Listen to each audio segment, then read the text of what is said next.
Hey, it's Chris Allingham with the Virtual Weber Bullet. Today I'm going to provide some narration to some photos that were posted on the Virtual Weber Bulletin board by one of our members named Chris P. from Missouri. Chris picked up a first year 1981 18.5-inch Weber Smokey Mountain Cooker at a garage sale at a friend's house. He got it for $35, and he had a 22-inch Weber Smokey Mountain Cooker, but he wanted something a little bit smaller. And he decided he was going to restore this and clean it up, and he was asking for tips on the discussion forum. And I asked him if I could document the process on my YouTube channel, and he said yes. And so I asked him to post a whole bunch of photos and description of what he did. And so this is what I'm going to show you today, the photos he posted. I will post a link to the detailed discussion thread that you can check out if you want more details. I'm going to keep this at a pretty high level, but the point of this video is to help you see what's possible with some of these old Smoky Mountain cookers and how something that looks pretty grungy can actually be turned into something pretty cool and useful, especially some of these really old 1981 first year Smoky Mountain cookers. So the photo you've been looking at, this is the uncleaned, untouched cooker as he got it. The first thing you'll notice is it's dirty. You'll notice that the access door looks really weird, and we'll talk about that more. Same issue with the legs. And also you'll see that like some of the vent dampers, like the one on the bottom, is bent out of shape. In this next photo, you see the array of cleaning supplies that Chris gathered up. He says here in his discussion thread that he got some Palmolive, some Simple Green Pro. You'll see a Dremel tool at the bottom right that he got out to do some work later. He's got some cotton rags, the 4/0 superfine steel wool, some nylon brushes, and an old tire cleaning brush. This is just a part of the set of tools that he used. You'll see some others as he goes through this process. In this next photo, you see the middle cooking section as an inside shot of the middle cooking section. It's really not in that bad a shape. It looks better than mine, to be honest with you, and mine has not been cleaned up. And the next photo shows the middle cooking section from the outside. It looks dirty, but in pretty good shape otherwise. You do see in this next photo some rust on the screws that hold the grill straps in place. Here's another inside shot, again, not looking too bad on the inside. In this next photo, you see that he's just cleaning off the outside of the middle cooking section with a Palmyra brush and with a little bit of dishwashing liquid. And finally, in this next photo, you see the result of cleaning the outside. It looks pretty darn good, except for those little bolt heads that are still rusty looking. And here's yet another shot that shows it from a slightly different angle, looking pretty good. Next photo shows the water pan. Now, this is an inside view of the water pan. It looks pretty grungy. It's the old original shallow water pan that came with the Smoky Mountain Cooker from 1981 until 2009. Here's another shot of the outside. It's got baked on grease and oil on the outside. Here's another shot of the outside. You see it's got a lot of residue on the outside. In this next shot, he's begun the cleaning process of the outside. He's using steel wool and some cleaners. Here's a shot of the inside of the water pan looking much, much better. And here's a shot again of the outside as well, scrubbing that down with 4/0 steel wool. And finally, in this last photo, you can see a really nice shiny outside surface on the water pan. So a lot of improvement there in the cleanup of the water pan. Now, in these next photos, Chris moves on to the lid. Here's a shot of the lid. You see the old original wooden handle. It's got some cracks in it, some distressing. You'll also see that the lid damper has got a bent tab on it. And again, there's rust on the center of the rivet there. Here you see he's removed the wooden handle. There's the parts. It's a two-piece wooden handle with one screw that holds it together. And this next photo shows the underside of those wooden parts. Here's a shot of the lid with the handle removed. And in the next photo, we see the cleaning process of the outside, again with the Palmyra brush and the dishwashing liquid. Here's a shot of the inside of the lid, and he's gathered some tools here. He's got that Palmyra brush as well as the scrubbing portion of, I think, some kind of a grill brush. He's removed the handle from the brush and going to use just the brush head as a scrubber. In this photo, you see the scrubbing action he's doing with the Palmyra brush on the inside. And then in the next photo, you see the application of that stiffer bristle brush, that grill brush that he's using on the inside surface. And finally, in this photo, we see the result of the inside of the lid, looking pretty good. A lot of that residue has been removed just through elbow grease, along with some dishwashing liquid and the use of some stiff bristle brushes. Now, on the outside of the lid, he's going to also use some 4/0 superfine steel wool to remove a lot of the residue that's on the outside of the lid. And in this photo, we see the result of the lid.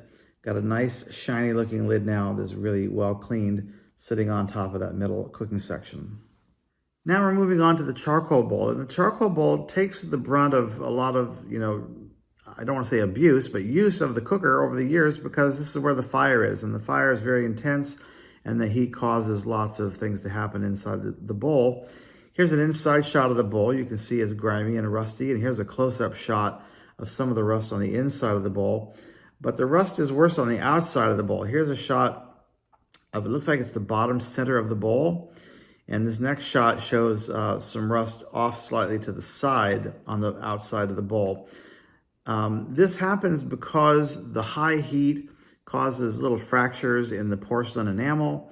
The porcelain enamel lets loose a little bit. Water gets in there. Water makes the substrate, which is steel, rust, and then it pops off the enamel, and you're left with these kind of pockmarked areas of rust.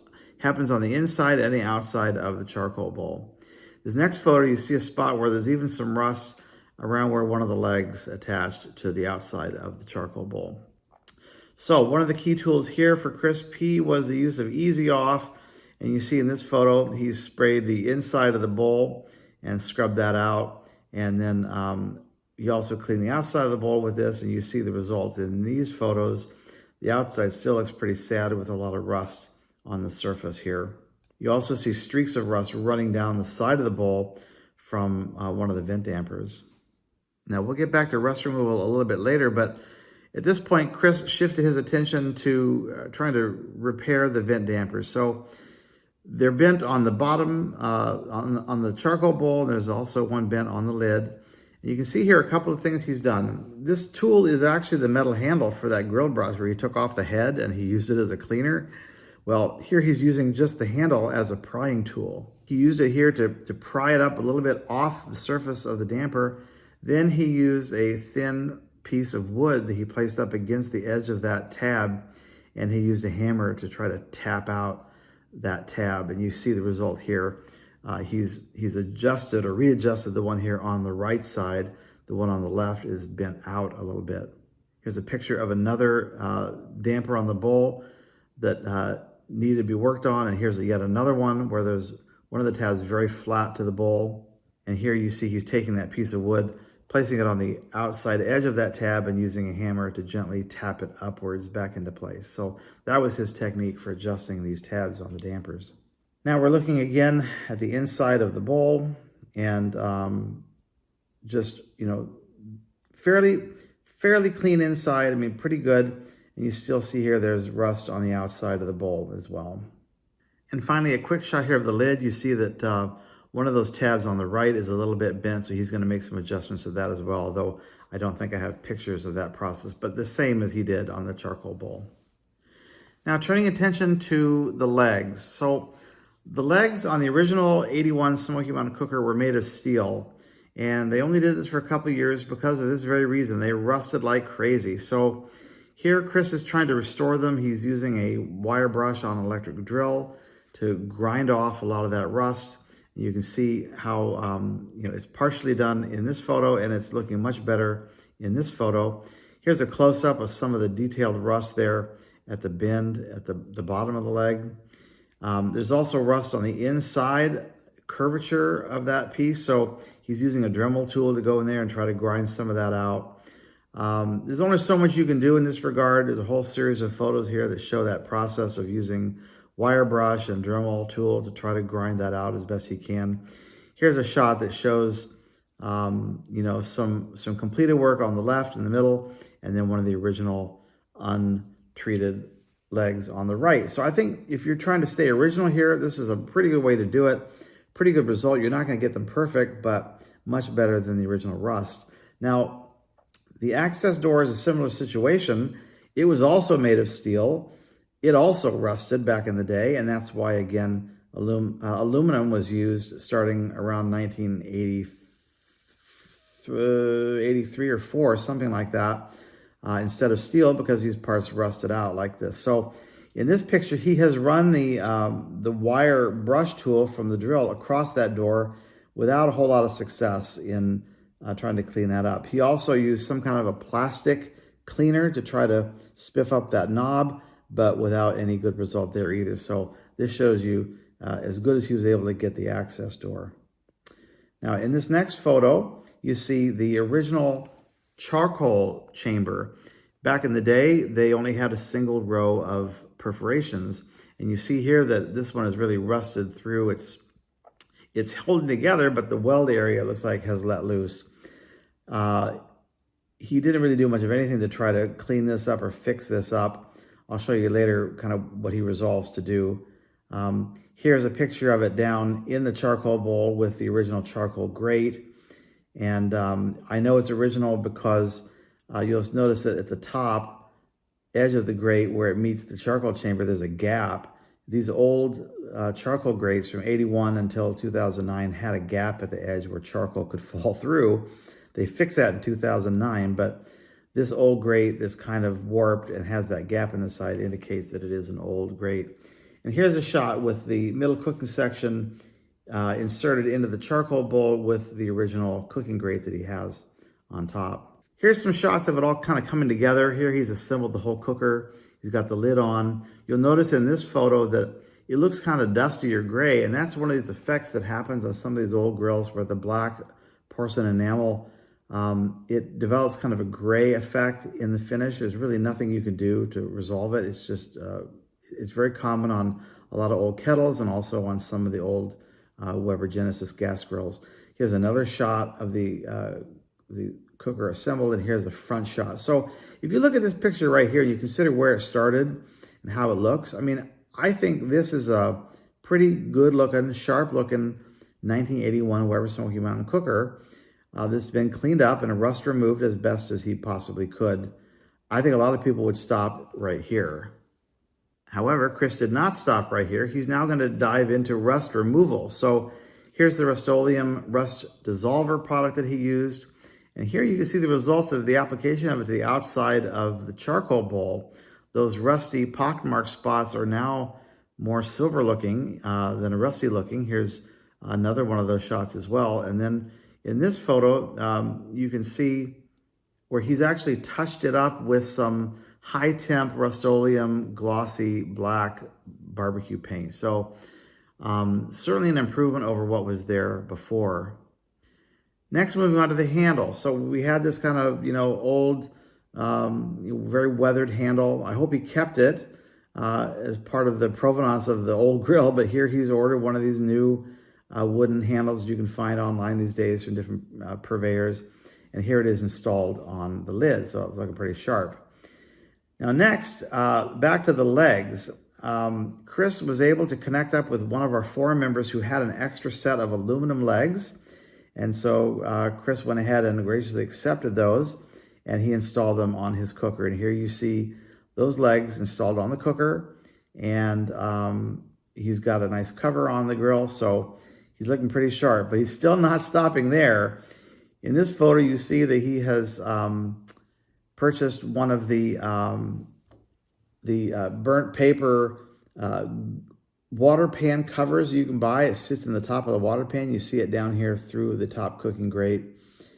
And in this photo, he's purchased the Cajun Bandit